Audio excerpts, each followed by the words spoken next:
West Bank के Ramallah में अफरा तफरी मच गई। आईडीएफ ने भीड़ पर आंसू गैस छोड़े, आंसू गैस के गोले, नारेबाजी कर रहे थे वहां पर लोग। हमास के समर्थन में बंधकों के छूटने का इंतजार कर रहे थे कुछ लोग।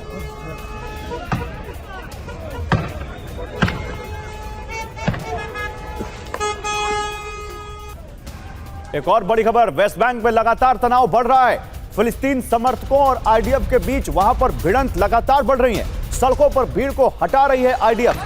आप देखिए, भीड़ वहां लगातार सड़क पर जुट रही है, हमास के समर्थन में रैलियां निकाल रही है, आईडीएफ का विरोध कर रही है और आईडीएफ उस भीड़ को सड़कों से हटा रही है। और एक बहुत बड़ी खबर आ रही है, बंधकों की रिहाई तक गाजा नहीं छोड़ेगा इजरायल। एक बड़ी खबर, हमास का विनाश ही हमारा मकसद, यह कहा है इजरायल के रक्षा मंत्री योव गैलेंट ने। गाजा पहुंचे इजरायल के रक्षा मंत्री योव गैलेंट, समुद्री रास्ते से गैलेंट ने गाजा में एंट्री की। ये देखिए, समंदर से उनके आने की तस्वीरें हम आपको दिखा रहे हैं। उन्होंने कहा है कि फिलहाल गाजा तब तक नहीं छोड़ेंगे जब तक इजरायल के सारे बंधक हम छुड़ा ना लें। योव गैलेंट का गाजा पहुंचना अपने आप में एक बहुत बड़ा सिंबॉलिक मैसेज है यहां पर, और यह मैसेज पूरी दुनिया के लिए है। आइए आपको बिग वॉल पर इस बारे में जानकारी देता हूं मैं, और गाजा में इजरायल के रक्षा मंत्री, बिग वॉल पर इस बारे में और जानकारी देता हूं। देखिए, युद्ध शुरू होने के बाद पहली बार गाजा में इजरायल के रक्षा मंत्री योव गैलेंट आईडीएफ कमांडरों के साथ उन्होंने गाजा की धरती पर खड़े होकर रणनीति बनाई। गाजा में आईडीएफ सैनिकों से मिले इजरायल के रक्षा मंत्री गैलेंट, सारे बंधकों की रिहाई तक गाजा नहीं छोड़ेंगे, यह कहा है गैलेंट ने। हमास का खात्मा करना ही आईडीएफ का मकसद है। समझ रहे हैं आप क्या कह रहे हैं? रक्षा मंत्री के साथ आईडीएफ नेवी चीफ भी मौजूद रहे। अब जनरल वोरा माफ कीजिएगा, एम्बेसडर वोरा, जनरल तो बख्शी है हमारे साथ सर, एम्बेसडर वोरा, हालांकि आप मिलिट्री चीजों को बड़े अच्छे से समझते हैं। ये क्या है? ये जनरल गैलेंट कहें इनको, ये रक्षा मंत्री गैलेंट कहें, ये क्या कर रहे हैं और उसका क्या मैसेज है सर? हमारे यहाँ सर बहुत अच्छा लगता है जब आपके साथ प्रोग्राम में होता है। जनरल बख्शी हर चीज इतनी अच्छी तरह से समझाते हैं आपकी तरह कि मेरी जानकारी बढ़ जाती है। सर, मैं इस समय हैदराबाद में हूँ, तेलंगाना में। यहाँ पर इंटरेस्टिंग स्टोरी, 50 के करीब बेने एफ्राइम, उनको कहते हैं तेलुगु जूस हैं। तो मैं 2 परिवारों से मिला था, 50 परिवार हैं, और जो बातचीत करते हुए बोले कि सीज फायर बिल्कुल गलत है, हमास को खत्म कर देना चाहिए। तो they are future Israeli citizen.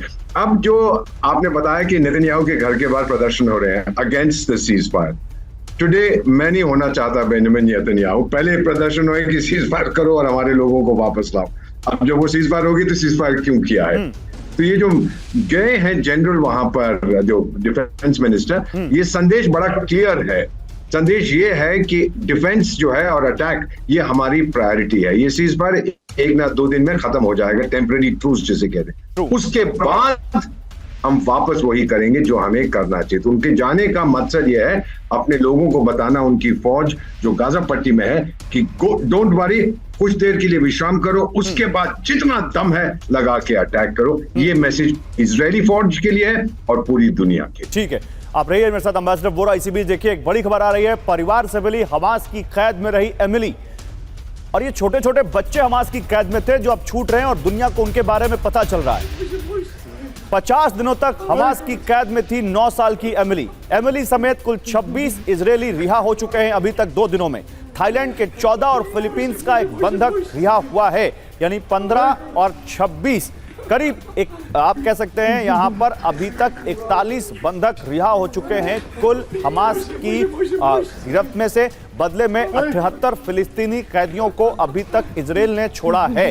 हालांकि 13 बंधक इजरायल के हर दिन छोड़े जा रहे हैं। थाईलैंड के जो बंधक छोड़े गए उनकी गिनती अलग है, उनकी डील अलग है। अभी केवल जो 13 बंधक रोज छोड़े जाने इजरायल के, उसमें ये बच्चे छूट कर आ रहे हैं। इसी बीच गाजा पट्टी में राहत सामग्री भेजी गई है, क्योंकि शर्त है हमास की कि रोज 200 ट्रक राहत सामग्री गाजा आएगी और नॉर्थ गाजा तक जाएगी, और वही है। देखिए, गाजा पट्टी में राहत सामग्री 200 ट्रक लेकर पहुंचे हैं। राफा बॉर्डर, जो कि इजिप्ट का बॉर्डर है जहां से बंधक भी आ रहे हैं, उसी बॉर्डर के जरिए मदद भी पहुंचाई गई है। खाना, पानी, दवा, कपड़े, ये सब पहुंचाए गए।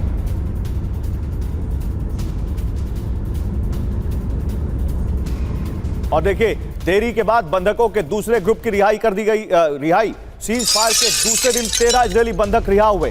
कल दिन भर इस बात पर संशय था कि आज वो जो 13 बंधक छोड़े जाने हैं वो छूटेंगे या नहीं, लेकिन कल हमास ने काफी डिले करने के बाद आखिरकार 13 इजरायली बंधकों को रिहा किया। इजरायल की धमकी के बाद आधी रात रिहा हुए ये बंधक। थाईलैंड के 4 बंधकों की भी रिहाई हुई। राफा क्रॉसिंग के जरिए केरेम शालोम पहुंचे ये बंधक।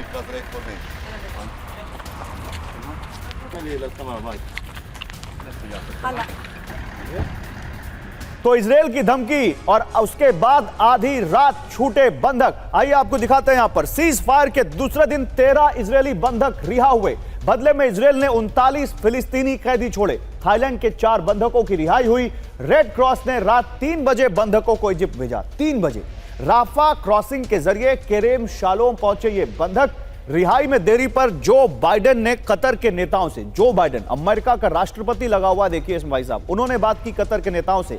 अब तक इजरायल के 26 बंधक और 15 विदेशी बंधक रिहा हो सके हैं।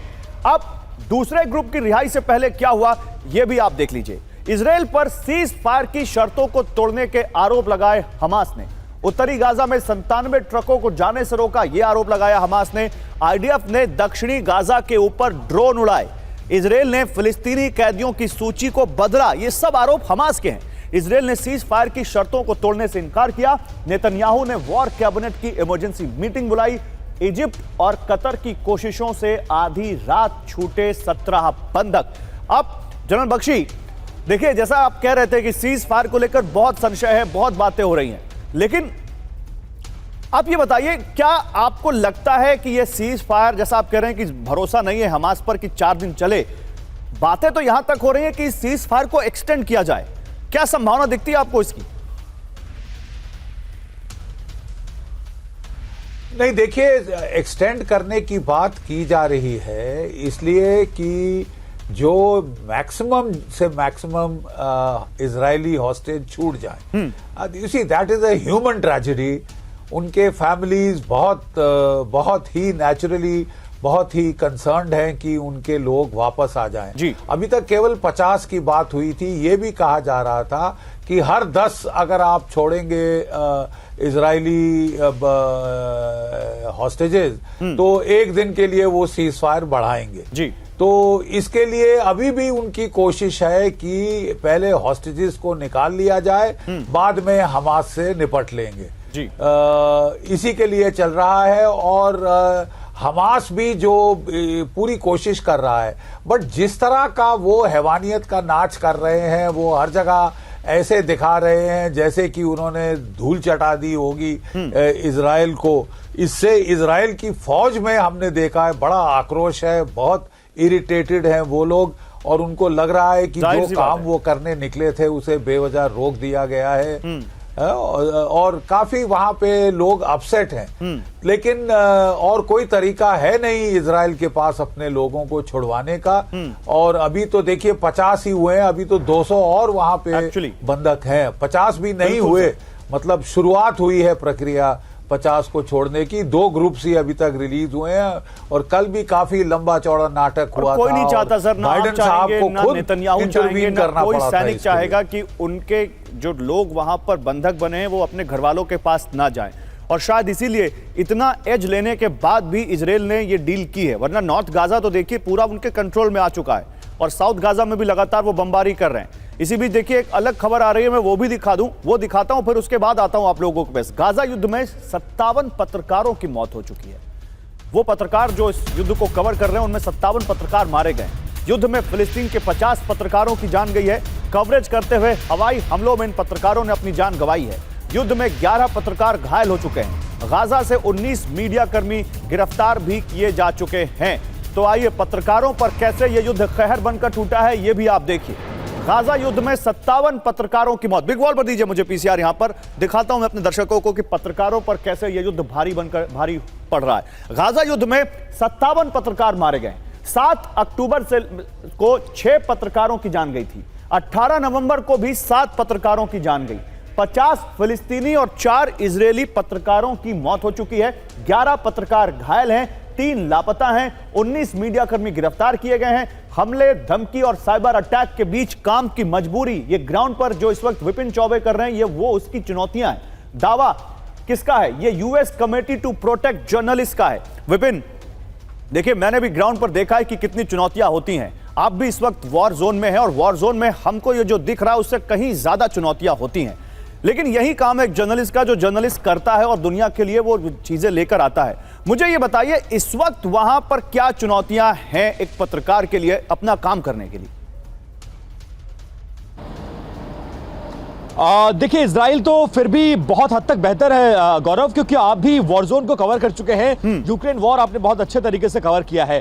लेकिन आप समझते हैं कि जहां पर हमला हो रहा हो, मतलब अगर रशिया और यूक्रेन के युद्ध में बात करें तो रशिया में रहकर कवर करने वाले पत्रकार फिर भी सेफ थे, क्योंकि ये ऑफेंसिव रशिया था और डिफेंसिव यूक्रेन था। उसी तरह से आज की तारीख में चैलेंजेस गाजा की धरती पर खड़े होकर इस युद्ध को कवर करना बहुत बड़ा चैलेंज है। इसीलिए आप देखिए 57 पत्रकारों की मौत हुई है, जिसमें से 50 फिलिस्तीनी हैं। वजह क्या है? क्योंकि बम्बार्डमेंट जो हो रही है, पहला हमला तो हुआ वहां से बॉर्डर इलाके में आप करके चले गए, वहां पत्रकार मौजूद नहीं थे। लेकिन उसके बाद जो युद्ध शुरू हुआ है और जिस तरह की बम्बार्डमेंट इजराइल के द्वारा किया गया है, जब ऊपर से हमला होता है गौरव, आप जानते हैं मिसाइल और रॉकेट गिरता है तो वो ये नहीं देखता कि आप पत्रकार हैं, ये नहीं देखता कि आप नेता हैं, अभिनेता हैं या आम सिविलियंस हैं।